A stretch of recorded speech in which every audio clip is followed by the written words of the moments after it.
សម្រាប់បងប្អូនអ្នកប្រើ tractor បងប្អូនប្រកាសជាស្គាល់ហើយបងប្អូនប្រកាសជាដឹងហើយថាដូចនៅក្នុងវីដេអូដែលខ្ញុំបង្គាចុះគាឡើងនេះមានន័យថាយ៉ាងម៉េចហើយនេះគឺជាប្រភេទបាចកា Kubota M740 អានេះគឺខាងតុក្កតារបស់វានៅស្អាតជាងវាយបាក់ថ្មីប៉ុន្តែនៅខាង Snow របស់វាគឺមានបញ្ហាលាក់ខ្លាំងប៉ុន្តែនេះគឺម្ចាស់គាត់ក៏អត់បានឲ្យយើងជួសជុលដែរទេដោយសារតែគាត់ស្ទើរលុយ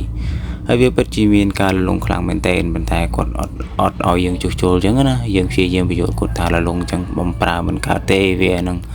មានបញ្ហាឆាប់រះសាបទីងយេកដូចបងប្អូនបានឃើញអញ្ចឹងយើងដាក់បាក់ថ្មីនៅតែលងពុកតែបើសម្រាប់គាត់ឲ្យយើងធ្វើ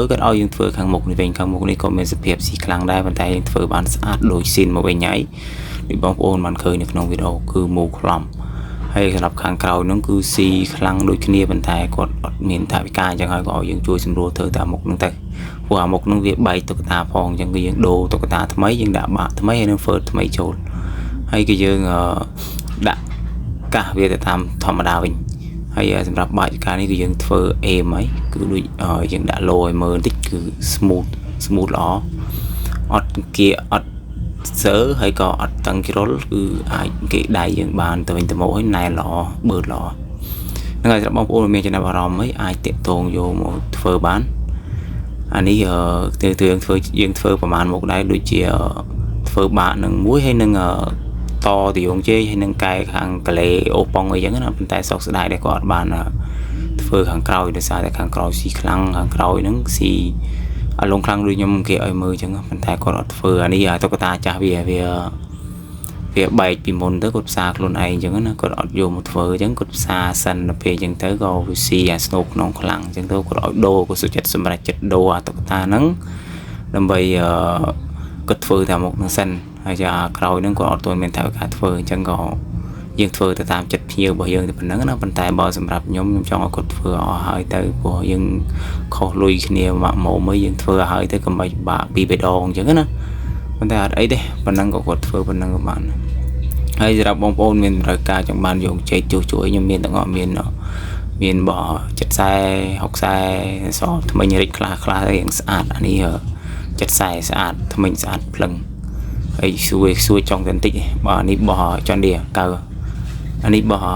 50 MU ទៅទាំងអស់សបោះ7 MU ដាក់គ្នាដាក់បានដូចគ្នាវាគាត់ថាវាមានមួយរៀងស្អាតមួយទៀតរៀងហិចថ្មិញអញ្ចឹងវា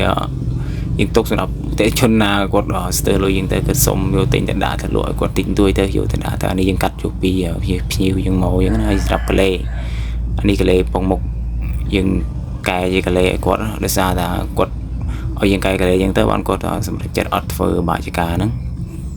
សារតែបាចកាក្រោយទៅពេលវាអស់ខ្លាំងអញ្ចឹងទៅយើងឆាប់ស៊ីយងជ័យគាត់កែជាកលេអញ្ចឹងវិញកុំឲ្យវាសូវស៊ីសាបយងជ័យខ្លាំងពេកអញ្ចឹងណាហើយនេះកលេយើងកែដាក់នឹងសាបយងជ័យចេះដាក់តវាកន្លែងហ្នឹងបើយើងប្រើឡាបស៊ីនវាប្រើអត់កើតទេដោយសារតែដេញចកាផងហ្នឹងវាលាក់ខ្លាំងអញ្ចឹងណាយើងដាក់អត់កើតហើយអានេះយើងអត់ទាន់បានតទេយើងគ្រាន់តែប៉ុងតេវាអញ្ចឹងណាយើងត្រូវធ្វើកលេនឹងឲ្យវាកាច់កិនបានទៅតាមប៉ុងនឹងអញ្ចឹងណាអានេះខ្ញុំអត់ទាន់បានផ្សារអត់ទាន់បានអីទេក៏ដាក់ឡូឲ្យបងប្អូនមើលអញ្ចឹងថានឹងយើងត្រូវកែមិនអីមិនអញ្ចឹងណាហើយបងប្អូនមានចំណាប់អារម្មណ៍ចង់កែទៅកលេអីក៏បានដែរអាចតាក់ទងមកបានអញ្ចឹងណាយើងអាចកែផ្ញើទៅឲ្យបានតាមបងប្អូនចង់បានកលេទូកលេធំសម្រាប់កលេនេះរៀងធំតិចអានេះកលេ1តោនហើយសិបយងជ័យនេះក៏អស់ដែរយើងតថ្មីដូចគ្នាស្នាមយើងតថ្មីព្រោះអានេះអាចាស់វាស៊ីចង់អស់លិញអាចាស់វាហ្នឹង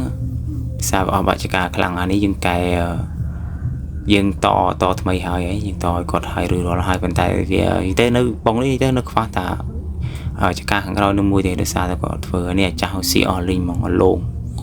ហើយបានអីអូទៀតនឹងអស់លិញនេះយើងតឲ្យថ្មីស្អាត 100% ជូនគាត់ហើយទីនេះឲ្យដឹងឲ្យមកជាប់ឲ្យហើយសម្រាប់ត្រាតើនេះក៏វាមិនខូចតែប៉ុណ្្នឹងទេវាខូចច្រើនទៀតនេះហ្វឺតចង់ដុំវាក៏យើងត្រូវដូរហ្វឺតដែរគាត់ឲ្យដូរចេញដែរលិចហើយសម្រាប់ត្រានេះក៏ធ្វើផ្នែកម៉ាស៊ីនខាងកូនជ្រូកនឹងដូចគ្នាដែរដោយសារតែគាត់ទត់ចេញពីជាងគេមកមានបញ្ហាគាត់នៅកន្លែងជាងគេនៅ 4-5 ថ្ងៃឲ្យគេជួសជុលឲ្យតែក៏វាអស់លុយរៀងច្រើនដែរចឹងទៅបើយើងយកមកឲ្យយើងសេរីបន្ថែមមកទៀតដោយសារវារត់អត់រួចចឹងណាខ្សោយគេដូរក្នុងសើឲ្យខ្សោយចឹង យើងយកមកសេរីថែមអញ្ចឹងក៏វាអស់លុយយ៉ាងច្រើនដែរតែក៏បានជាការប៉ុងនេះយើងធ្វើតែមុខមួយហើយសម្រាប់កូនជ្រូកនេះផងដែរគឺវាមានបញ្ហាពីដើមដំបូងវានោះគឺចាស់គាត់ប្រើទៅលុតទៅក៏រោជាងបាននេះបានគាត់សម្រាប់ចិត្តដោះខ្លួនឯងទៅពេលគាត់ដោះទៅក៏អត់ដែលធ្លាប់ដោះអញ្ចឹងណាក៏គាត់ដោះកើកេងវេកលបាញឈ្នឿនហ្គេឈ្នឿននេះអស់អញ្ចឹងវាធ្វើឲ្យមានបញ្ហាជាប់ហ្គេជាប់អីអញ្ចឹងទៅហើយក៏គាត់ចូលឲ្យជាងគេជួសជុលដូរក្នុងសើឲ្យតែទៅពេលគេដូរឲ្យហើយយកទៅដាក់ទៅវាអត់រួចយកទៅឲ្យគេសេរីដល់ 4-5 ថ្ងៃទៀតនៅតែរត់អត់រួចទៀតហើយក៏គាត់សម្រាប់ចិត្តតាកតងមកកន្លែងខ្ញុំដើម្បីយកមកឲ្យខ្ញុំរៀបចំជូនឲ្យហើយក៏យើងរៀបចំជូនឲ្យគាត់ហើយអស់ហើយកម្លាំងអីគឺខ្លាំងធម្មតាអស់ហើយប៉ុន្តែវាមានបញ្ហាមួយគឺគាត់ថាក្រងទីទូចអត់បានដោយសារតាកូនជប់គាត់នោះវាវេក snow gear យើងអាចតម្រង់បានអញ្ចឹងណាវាស៊ីឡោក snow gear ដោយសារតែគាត់កោះវាខ្លាំងអញ្ចឹងណាហ្នឹងហើយវាអត់ជាបញ្ហាទេដោយសារតែកម្លាំងអីគឺយើងអាចប្រើទៅបានហើយគឺកម្លាំងខ្លាំងធម្មតាហើយយើងសេរីឲ្យគាត់ហើយរួចរាល់ហើយអាចយកទៅប្រើបានអាហ្នឹងយើងអាចយកទៅប្រើរយៈបានបើមិនជាយើងអាចមានថវិកាយើងយកមកដូរថែមទៀតព្រោះយើងទៅការដូរ snow gear នឹងចេញដោយសារតែអត់លុយចឹងហើយក៏គាត់ឲ្យយើងជួយសម្រួលឲ្យទៅប៉ុណ្្នឹងទៅណាបាទឥឡូវហ្នឹងហើយឥឡូវវីដេអូរបស់យើងក៏មាននេះច្រើនដែរយើងមានតែប៉ុណ្្នឹងសូមបងប្អូនមានចំណាប់អារម្មណ៍អាចតិតោយកមកជួសជុលឬក៏យកមកធ្វើបាននៅកន្លែងខ្ញុំបាទសូមអរគុណ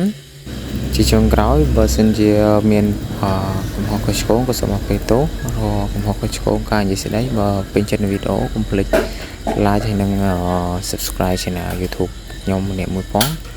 ដើម្បីទទួលបានវីដេអូថ្មីៗទៀតបាយបាយ